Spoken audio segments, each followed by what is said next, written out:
Imagine a plague, not a plague of boils or fever, but a plague of movement, an irresistible, uncontrollable, and ultimately fatal urge to dance. This isn't the plot of a horror movie. This was a real historical event. In the heart of Europe, hundreds of years ago, people started dancing in the streets and didn't stop. They danced for days, for weeks, until their bodies literally gave out. They danced themselves to death. This is the chilling, bizarre, and unsolved mystery of the dancing plague of 1518. What could possibly possess hundreds of people to dance until they dropped dead? Was it a mysterious poison, a contagious madness, or something far stranger? The answer is buried in a terrifying chapter of history, a time when the line between celebration and damnation was terrifyingly thin.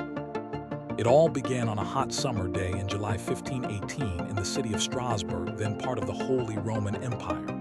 The streets were bustling, filled with the usual sights and sounds of a medieval city. But then something strange happened.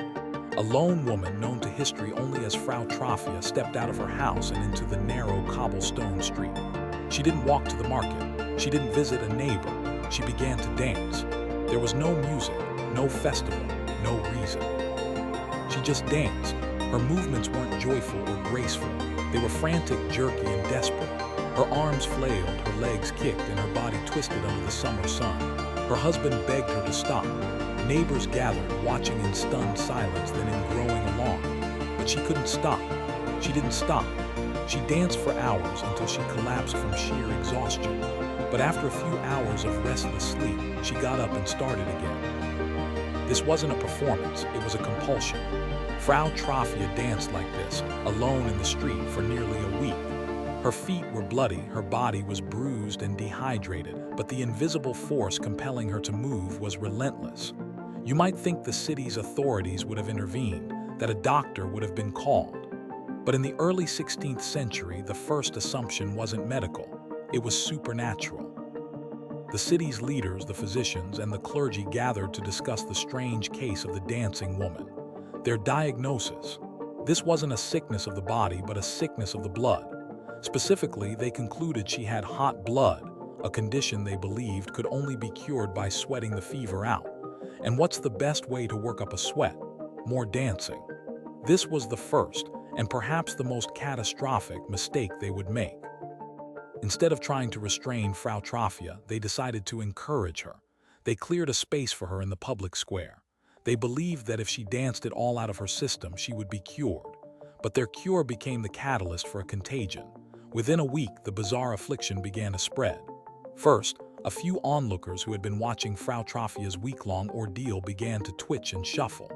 Then, they too were consumed by the same frantic, uncontrollable urge to dance.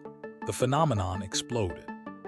Soon, there were over 30 people dancing alongside Frau Troffea. Within a month, that number had swelled to a staggering 400. The streets of Strasbourg became a living nightmare.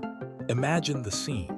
Hundreds of men, women, and even children jerking and spasming in the town square. Their clothes were tattered and soaked with sweat.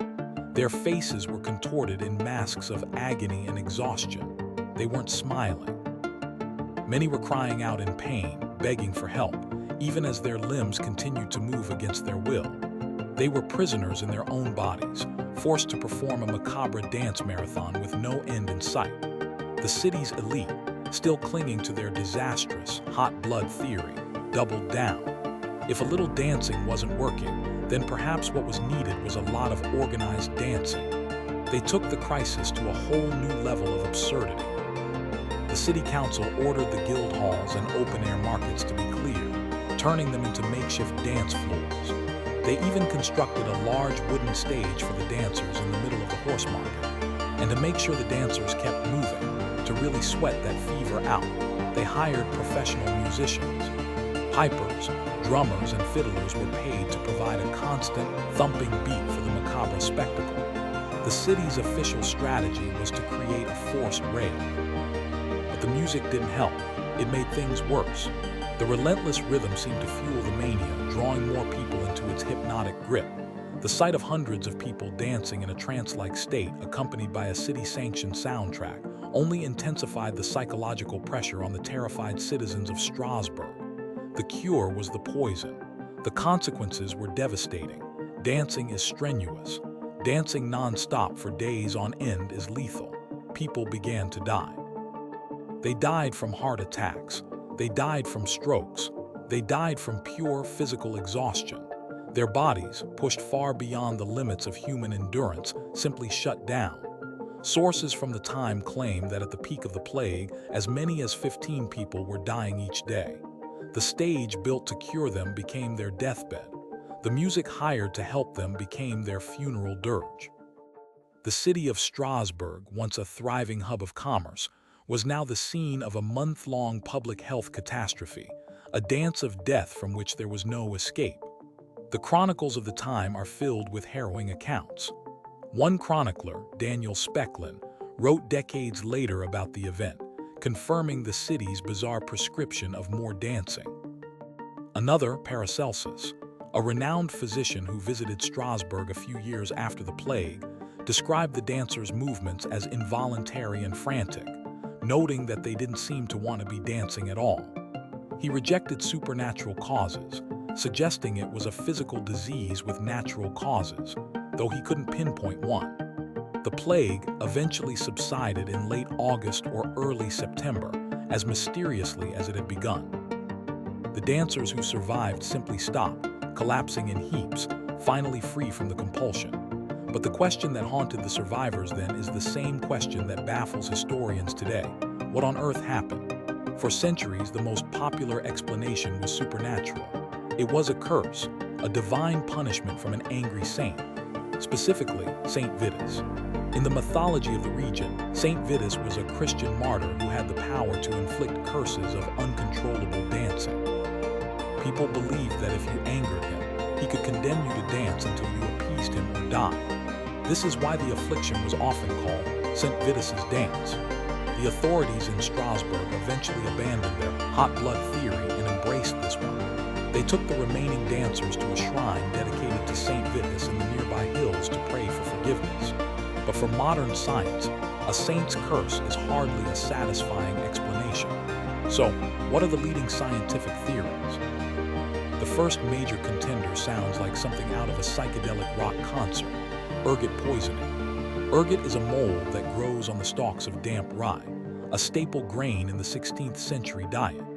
This fungus contains a powerful chemical, ergotamine, from which lysergic acid diethylamide, or LSD, is derived.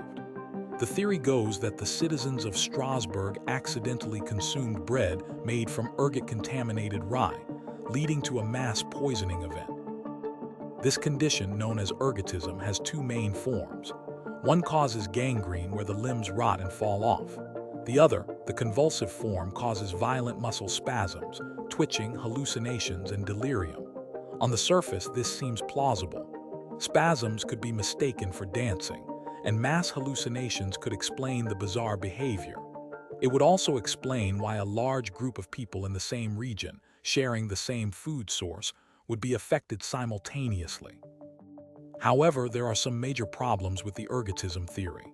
First, while ergot does cause muscle spasms, they are typically chaotic and uncoordinated.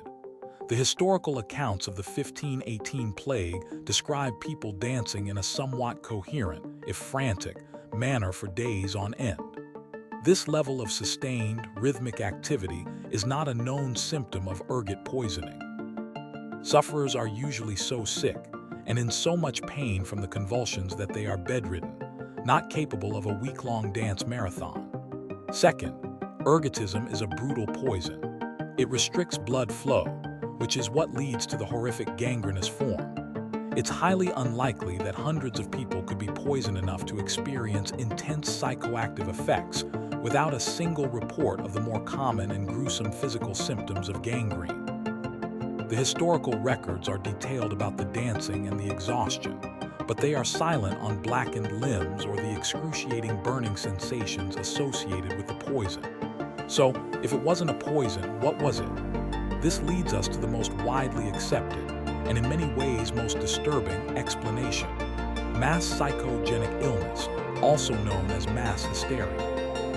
This is a phenomenon where a group of people, under extreme and prolonged stress, begin to exhibit similar physical or psychological symptoms for which there is no identifiable physical cause. It's essentially a collective stress response, a psychological contagion that spreads through a vulnerable population.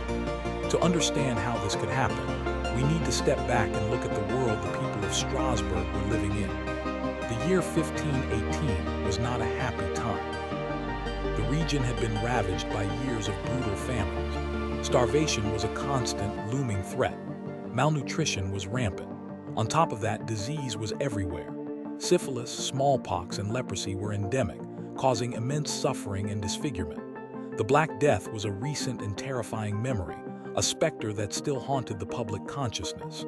Life was precarious, brutal, and short. This immense physical hardship was compounded by extreme psychological and spiritual stress. The authority of the Catholic Church was being challenged by new ideas that would soon erupt into the Protestant Reformation. People were caught in a spiritual tug-of-war, bombarded with terrifying sermons about sin, damnation, and the wrath of God. Superstition was woven into the fabric of daily life. They believed in demons, curses, and vengeful saints like Saint Vitus. Now, imagine you are Frau Troffea. You are living in this pressure cooker of fear, starvation, and religious anxiety. Your body is weak from hunger and your mind is saturated with a sense of dread and helplessness. The stress becomes unbearable. Your mind, in a desperate attempt to cope, breaks from reality. This break manifests physically, tapping into a culturally understood phenomenon, the curse of Saint Vitus's dance. You begin to dance uncontrollably. Now, imagine you are one of her neighbors. You are living under the exact same pressures. You see this woman in the street, seemingly possessed, acting out a well-known curse. The power of suggestion in such a high-stress environment is immense. The sight of her triggers the same breaking point in you. The psychological distress finds the same physical outlet. It's a contagion of the mind, spreading from person to person through sight and fear. The authorities' reaction, validating the behavior by providing a stage and music, only legitimized the delusion and poured fuel on the fire. They essentially created a socially sanctioned space for the hysteria to flourish. The mass hysteria theory explains why the symptoms were so specific to dancing. It was a known cultural belief. It explains why it spread so quickly through a population sharing the same intense psychological burdens. And it explains why it eventually just faded away as the collective emotional peak passed and the trance-like state subsided. But there's another, lesser-known theory that adds a darker, more conspiratorial layer to the mystery. Some historians have proposed that the dancing plague wasn't an involuntary affliction at all, but a deliberate, organized ritual. The idea is that the dancers were members of a heretical religious cult, engaging in a planned, ecstatic dance to achieve a state of religious trance. In this interpretation, the dancing was a form of protest or a secret ceremony that got out of hand. The claims of it being involuntary could have been a cover to avoid persecution by the church authorities, who were notoriously brutal in stamping out any beliefs they deemed heretical. This theory is intriguing because it gives the dancers agency, turning them from victims of a strange malady into participants in a forbidden ritual. However, there is very little direct evidence to support the existence of such a widespread dancing cult in Strasbourg at that specific time. The overwhelming testimony from the period describes the dancers as suffering, not celebrating. They were seen as afflicted, not defiant. So while it's a fascinating possibility, most historians consider mass psychogenic illness to be the far more likely culprit. What makes the story of the 1518 dancing plague even more unsettling is that it wasn't a one-off event. It was just the most famous and well-documented case of a bizarre phenomenon that had been sweeping across Europe for centuries. These outbreaks were known as choriomania, from the Greek words for dance and madness. One of the earliest major recorded outbreaks occurred in 1374. It started in the German town of Aachen and spread like wildfire along the Rhine River into France and the Netherlands. Thousands of people were afflicted. Chronicles from this period describe people dancing for weeks, foaming at the mouth, screaming, and experiencing wild hallucinations. They formed large groups, moving from town to town in a state of frenzied delirium, much to the terror of the local populations. Like in Strasbourg, the dancers seemed to be in a trance, unable to control their actions. Some historians believe the 1374 outbreak was a reaction to the trauma of the Black Death, which had decimated Europe just a few decades earlier. The psychological scars left by that apocalypse could have created a fertile ground for such an extreme collective response to stress. There were other, smaller outbreaks recorded throughout the medieval period. In Italy, a similar condition known as tarantism was believed to be caused by the bite of a tarantula spider. The only cure was to engage in a wild, frenetic dance called the tarantella. Victims would dance for days to sweat out the spider's venom. While likely rooted in a different set of local beliefs, the core phenomenon was the same: an outbreak of compulsive, ecstatic, and prolonged dancing. These earlier plagues show that the events in Strasbourg were part of a larger pattern of social and psychological distress manifesting in a very specific physical way. It was a dark feature of the medieval and early modern European psyche. You might be tempted to dismiss this as a relic of a superstitious and unenlightened past. We're modern, we're scientific, we're not susceptible to such things. But are we really immune? Mass psychogenic illness still occurs today. It just takes different forms. In 1962, in a girls' boarding school in Tanganyika, now Tanzania, a strange epidemic broke out. It started with 3 girls who began laughing uncontrollably. The laughter spread to 95 of the school's 159 students. The symptoms lasted for hours, sometimes days. The school was forced to close. When the students went home, they spread the laughter epidemic to their families and neighboring villages, affecting hundreds of people. There was no physical cause found. It was a classic case of mass hysteria in a stressful, restrictive environment. In more recent times, we've seen outbreaks of twitching, tics, and other mysterious symptoms in schools and communities around the world, often spread rapidly through social groups and amplified by social media. These modern cases show that the human mind, especially in groups and under pressure, is still vulnerable to these strange contagions. The context has changed. We no longer fear the wrath of Saint Vitus, but our fundamental psychology hasn't. The dancing plague of 1518 remains a chilling reminder of the power of the human mind to shape our physical reality. It's a story about what can happen when a society is pushed to its absolute breaking point. When starvation, disease, and existential terror combine, they can create a perfect storm that can make people dance until their hearts give out. We may never know with 100% certainty what sent Frau Troffea dancing into the streets that hot July day. The true cause is likely a complex cocktail of all these factors: a population weakened by malnutrition, possibly exposed to a low-level toxin like ergot, and living in a state of such profound psychological stress that a single spark could ignite a wildfire of mass hysteria. The story serves as a bizarre and terrifying monument to human suffering. It's a testament to how fragile our grip on reality can be when the world around us becomes unbearable. The dancers of Strasbourg weren't simply mad. They were the products of a mad world. Their dance was not one of joy, but a desperate, final, convulsive symptom of a society in agony. So the next time you hear a song that makes you want to move, remember the strange and tragic tale from a small European city, where for one horrifying summer, the music never stopped, and the dance was a death sentence.